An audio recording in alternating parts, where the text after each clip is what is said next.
السلام عليكم ورحمة الله وبركاته. كلنتو وعنا وناكسن دلهانتين بداوديال مeel kasto daafaca caalamka nagala socotaan ku soo dhawaada warkii TV oo hadahan oo kala nooga barateen inaan hawadeedii soo marino qodobada wararka hadda aan idin hayna kuwa ugu doorka roonna waxa kamid ah wasiirka xafiiska waxbarashada dawladda deegaanka Soomaalida Itoobiya ayaa sheegay inuu si nabadgelyaha ugu soo gabagaboobay imtixaankii fasalka 10aad ee heer qaran ee ka dhacay deegaanka xukuumadda deegaanka Soomaalida Itoobiya ayaa gaarsiisay deeq raashin ah bulshadii ay saameeyeen daawadkii ka dhashay roobabkii dhawaan ka daayay gobolka City gaar ahaan degmada Dambal Ra'iisul Wasaaraha Jamhuuriyadda Dimuqraadiga Federaalka Itoobiya Dr. Abiy Ahmed oo muddo 60 maalmood ah hayay jagada ra'iisul wasaarenimo ayaa la sheegay in wax badan ku soo kordhiyay geed socodka siyaasadda dalka isla markaana soo jiitay qulubta iyo qoomiyadaha shucuubta dalka daawadayaal qodobadan ayaa qodobada warka hadan ugu door karoon qodobadan iyo qodobo kale oo dhameystiran faahfaahintooda ku soo dhawaada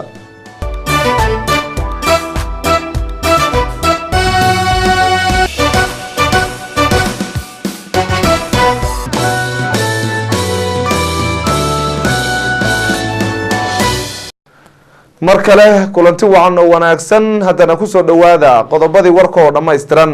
wasiirka xafiiska waxbarashada ee dawladda deegaanka Soomaalida Itoobiya ayaa sheegay inuu si nabadgelyaha u soo gabagaboobay imtixaankii fasalka 10aad ee heer qaran ee ka dhacay deegaanka faalada warkan iyo wariyaheena Farax Bade wasiirka xafiiska waxbarashada ee dawladda deegaanka Soomaalida Itoobiya mudane Ibrahim Aadan Mahad ayaa sheegay inuu si nabadgelyo ah guud ahaan deegaanka ku dhamaaday imtixaankii heer qaran ee fasalka 10aad oo muddo 3 maalmood ka socday guud ahaan dalkeena Itoobiya wuxuuna wasiirku u mahad celiyay cid kasta oo ka qayb qaadatay inuu imtixaankani si loogu talagalay u qabsoomo gaar ahaan xubnaha command post-yada ee ku qoran dugsiyada oo imtixaankani ka socday waxaan rabaa inaan xuso imtixaankii fasalka 10aad ee heer qaran sidii uu qorshuhu ahaa inuu maanta soo gabagaboobay isla markaasna uu ku dhamaaday si guul oo nabadgelyo waxaan rabaa halkan inaan uga mahad celiyo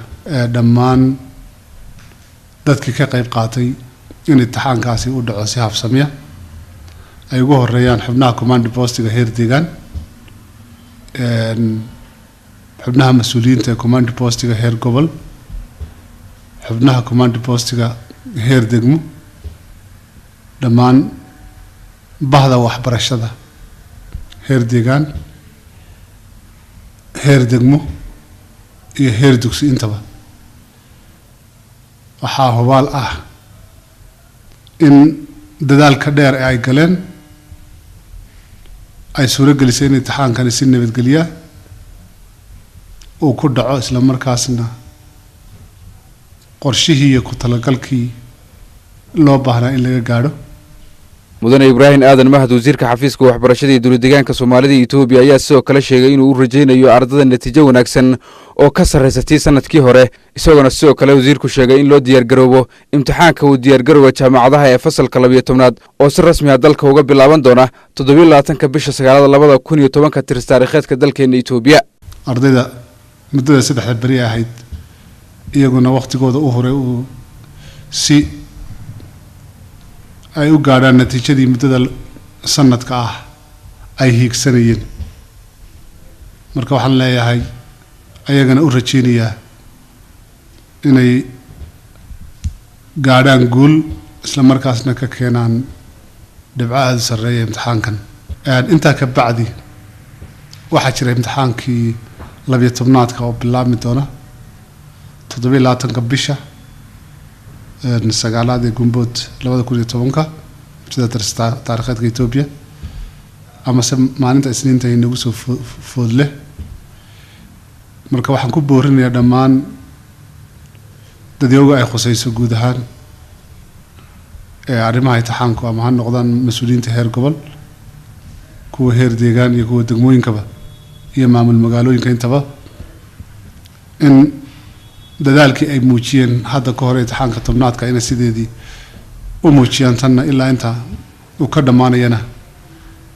ay dadaalkoodii ku sii jiraan dhankoodana qaar ka mid ah ardayda ku qaadanaysa imtixaanka shahaadiga ah ee fasalka 10aad dugsiga sare ee maamulka magaalada Jijia ayaa waxaanu la wadaagnay markuu imtixaanku soo gabagaboobay dareenkooda farxadeed iyagoona sheegay ardaydu inay rajeynayaan natiijo wanaagsan oo ugu gudbaan fasalka 11aad Abshir Maxamed Shukri oo dhigta dugsiga sare ee maamulka magaalada Jijia run ahaantii maanta imtixaamaadkii si fiican ayay noogu soo gabagaboobayaan wadooyinka horeeta si wanaagsan oo maasha Allah oo bilaa buuqa oo bilaa qaylaha oo si wanaagsan ayay noogu soo gabagaboobeen waxaan halkan uga mahadcelinayaa dhammaan inta ka qayb qaadatay waxbarashada kaalinta koowaad inaan iminka hadda aan imtixaankii finaalka ee matriga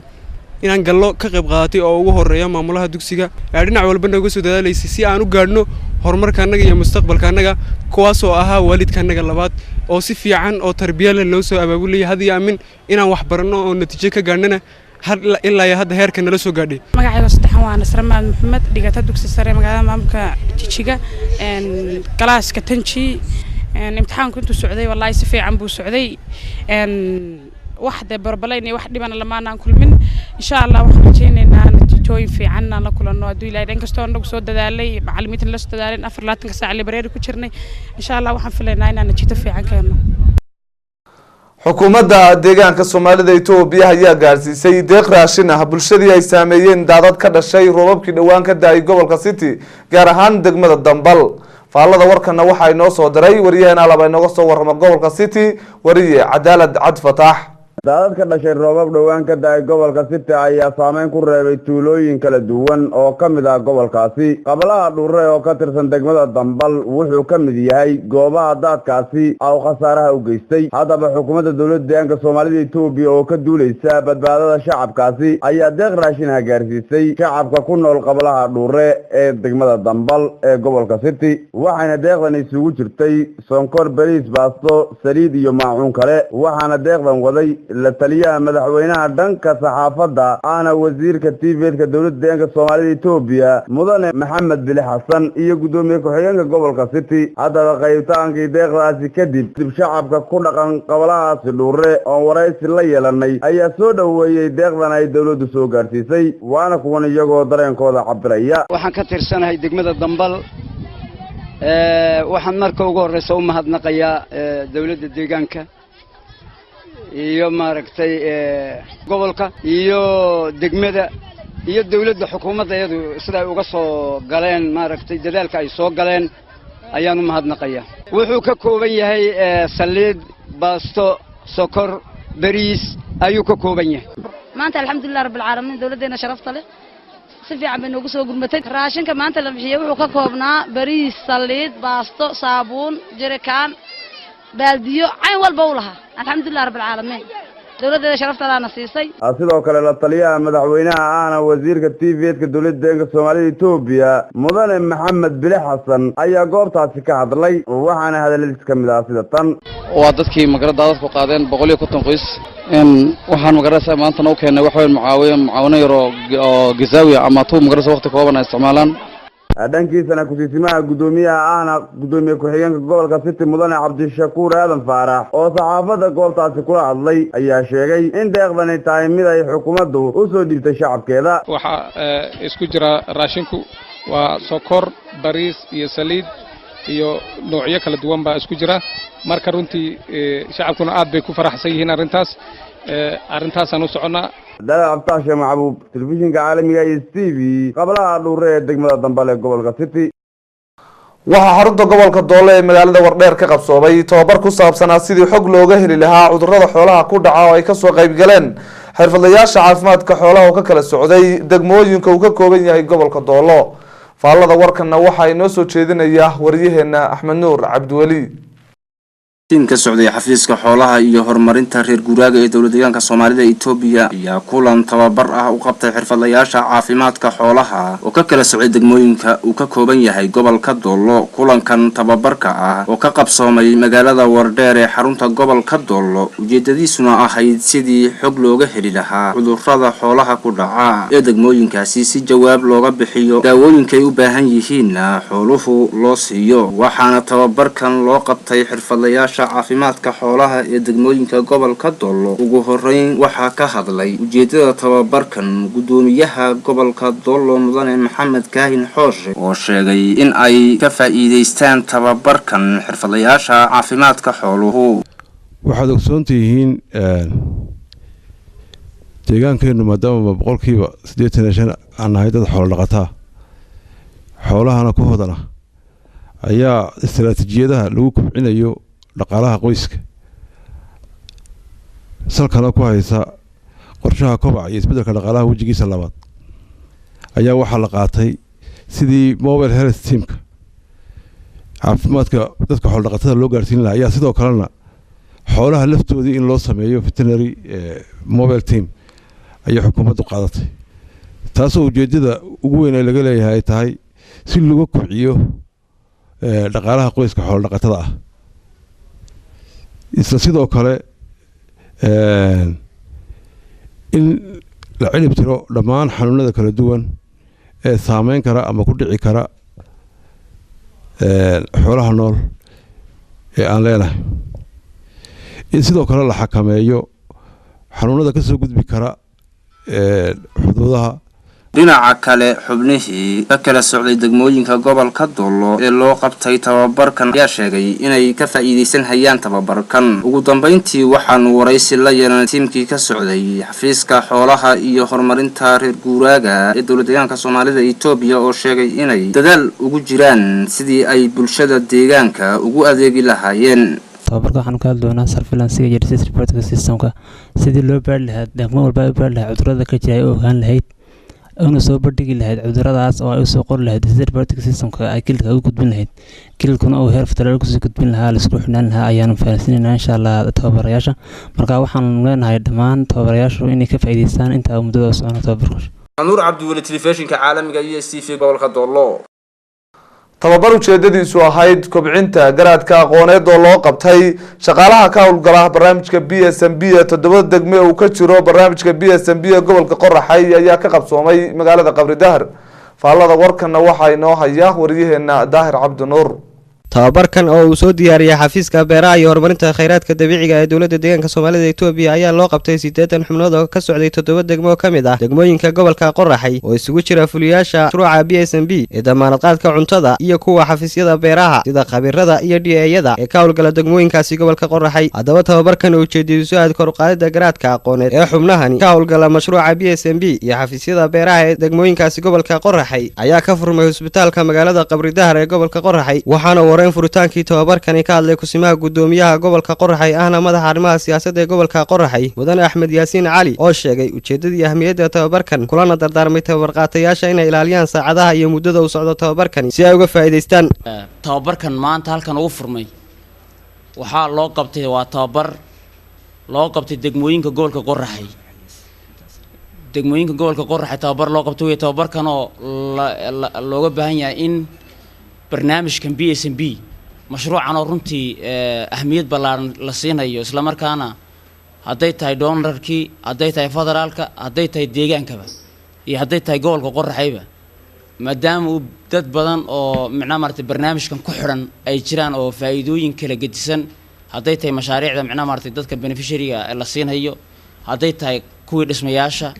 maadaama adeegyo badan oo bulshada asaasi u ah uu hayo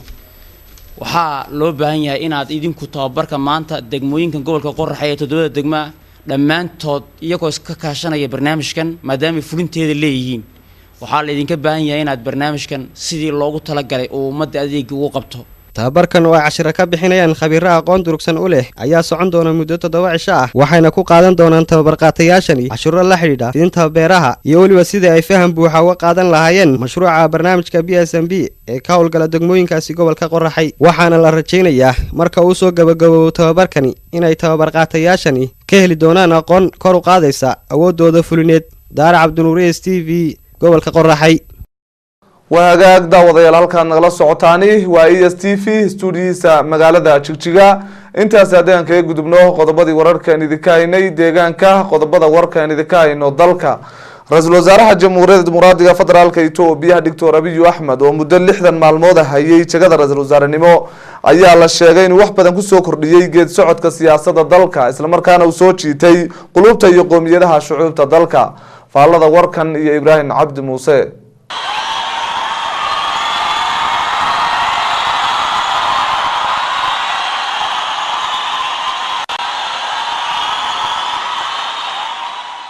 muddo 60 maalmood ah ayaa laga joogaa markii uu xilka qabtay ra'iisul wasaaraha jamhuuriyadda dimuqraadiga federaalka Itoobiya Dr. Abiy Ahmed waxaana maragma doonaa inay hadalladiisii iyo waliba khudbadihiisii kala duwanaa ee uu soo jeediyay ahaayeen kuwa soo jiitay qalbiga iyo qulubta qoomiyadaha iyo shucuubta ku dhaqan dalkeena Itoobiya waxaana ra'iisul wasaaraha jamhuuriyadda dimuqraadiga federaalka Itoobiya waa Dr. Abiy Ahmed uu meesha ka saaray walwalkii iyo cabsidii haysatay bulshada ee ku wajahnaa dhanka siyaasadda dalka waxaana muddadaasi 60 maalmood ahayd kasbaday qulubta bulshaweynta dalkeena Itoobiya isagoo iftiimiyay qaabka uu noqon doono geedi socodka siyaasadeed ee dalka iyo waliba tubta loo mari doono kamida dhalinta horumarka ka hana qaaday guud ahaanba dalkeena Itoobiya haddaba ra'iisul wasaaraha jamhuuriyadda dimuqraadiga federaalka Itoobiya Dr. Abiy Ahmed oo muddadaasi 60 maalmood ahayd uu xilka hayay soo jeediyay khudbado kala duwan ayaa khudbadihiisii waxa ay noqdeen kuwa ay dhageysigooda bulshada ku celceshato maadaama ay khudbadahaasi ku jireen hadallo dhaxalgal ah waxaana kamid ahaa khudbadihiisii kuwan soo socda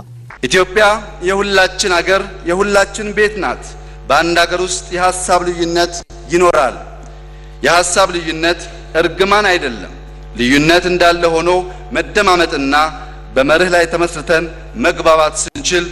የሐሳብ ልዩነት በረከት ይዞልን ይመጣል በሐሳብ ፍጭት ውስጥ መፍትሄ ይገኛል በመተባበር ውስጥ ኃይል አለ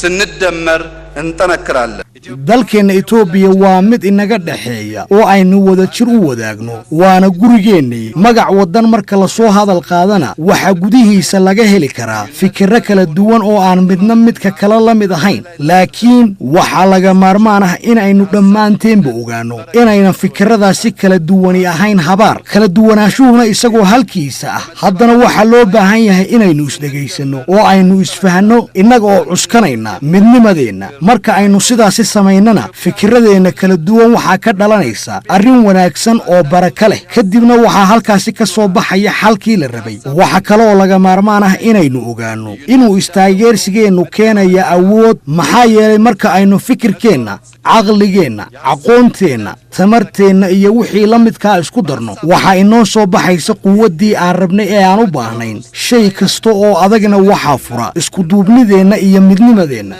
sidoo kale waxa kamid ahaa khudbadihii ra'iisul wasaaraha jamhuuriyadda dimuqraadiga federaalka Itoobiya waa Dr. Abiy Ahmed in muwaadiniinta Itoobiyaanka ah marka ay nool yihiin iyo marka ay dhintaanba ay Itoobiyaan u yihiin oo aynan Itoobiyaanimadu xitaa qabriga kaga hadhaynin ኢትዮጵያውያን ስንኖር ኢትዮጵያዊ ስንሞት ደግሞ ኢትዮጵያ እንሆናለን muwaadiniinta Itoobiyaanka ahi waa inay cindiga ku hayaan in marka aynu nool lahay iyo marka aynu dhimanaba aynu Itoobiyaan u nahay oo aynaan marnaba isbedelaynin isla markaana aynu Itoobiyaanimadeenu ahayn mid xitaa qabriga inagaga hadhaysa waxa kale oo ra'iisul wasaare Dr. Abiy Ahmed hoosta ka xariiqay in hantida ugu muhiimsan ee uu dalkeena Itoobiya leeyahay ay tahay bulshada dalka ኢትዮጵያ ያላት የሚያምር ሜዳ ሸንተረር አይደለም ወንዝ አይደለም ወርቅ አይደለም ነዳጅ አይደለም የኢትዮጵያ ትልቁ ሀብት ዜጎች ናቸው hantida ugu muhiimsan ee uu dalkeena Itoobiya leeyahay ma aha dhulka ballaaran ee bilicdasan wabiyadeennana ma aha dahabkeennana ma aha shidaalkeenna ma aha laakiin hantida ugu muhiimsan ee uu dalkeenu qaniga ku yahay waa bulshada dalka geesta kale waxa uu ra'iisul wasaaraha jamhuuriyadda dimuqraadiga federaalka Itoobiya Dr. Abiy Ahmed sheegay inaan mar laba loo dulqaadan doonin cid kasta oo garab marta hadafka dawladda oo sidii loogu talagalay u fulin weyda hawshii loo idmaday deliver ማያረግ ሰው በፍጹም አይቆይም ይሄን ሁላችሁ ማወቅ አለባችሁ በደሊቨሪ ብቻ ነው ሰርቫይቭ የምናደርገው እንደ ጋራም እንደ ግልም cid kasta oo sidii loogu talagalay u fulin weyda adeega bulshada looma dulqaadan doono sidaa darteed waa inay adeeg bixinta bulshadu noqoto mid u fusha sidii loogu talagalay arrintaasina waa inaad dhammaantiinba wada ogaataan oo aad ku dhaqantaan maadaama ay tahay mid si gaar ahaaneed iyo si guud ahaaneedba inoo khusayso oo la iskula xisaabtami doono xubintii xog waranka ciyaaraha uu inoo soo diyaariyay wariyaheena maxamed xasan daawasho wanaagsan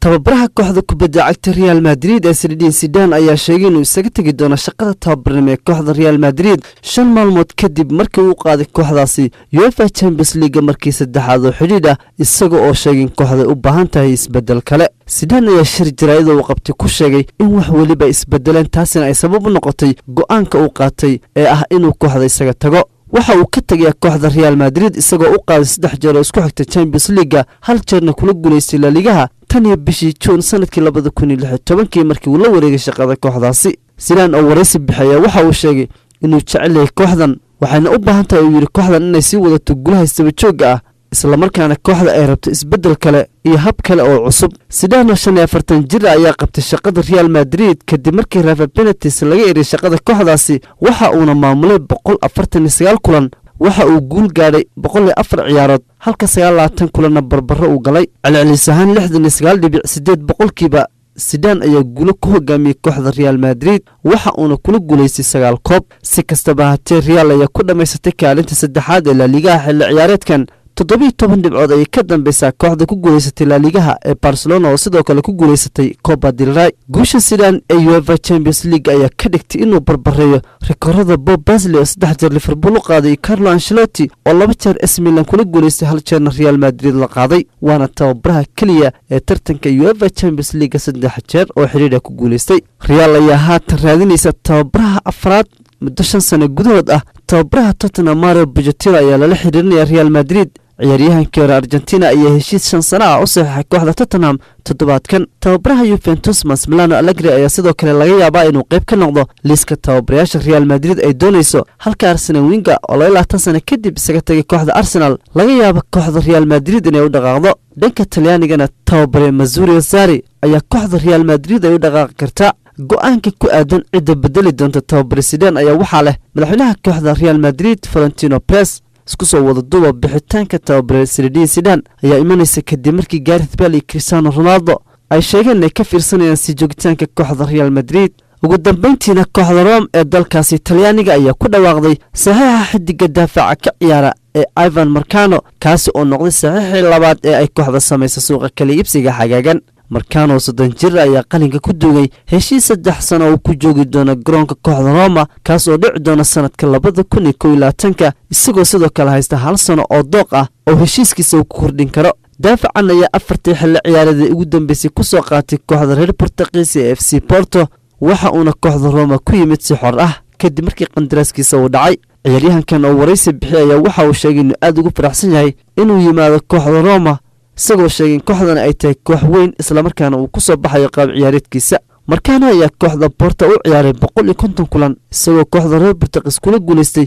horyaalka Portugiiska xilli ciyaareedkii hore. xidigan ayaa hore ugu soo ciyaaray kooxaha Villarreal, Rubin Kazan, Olympiacos iyo kooxda Racing Standard isaga oo leh khibrad aad u fiican.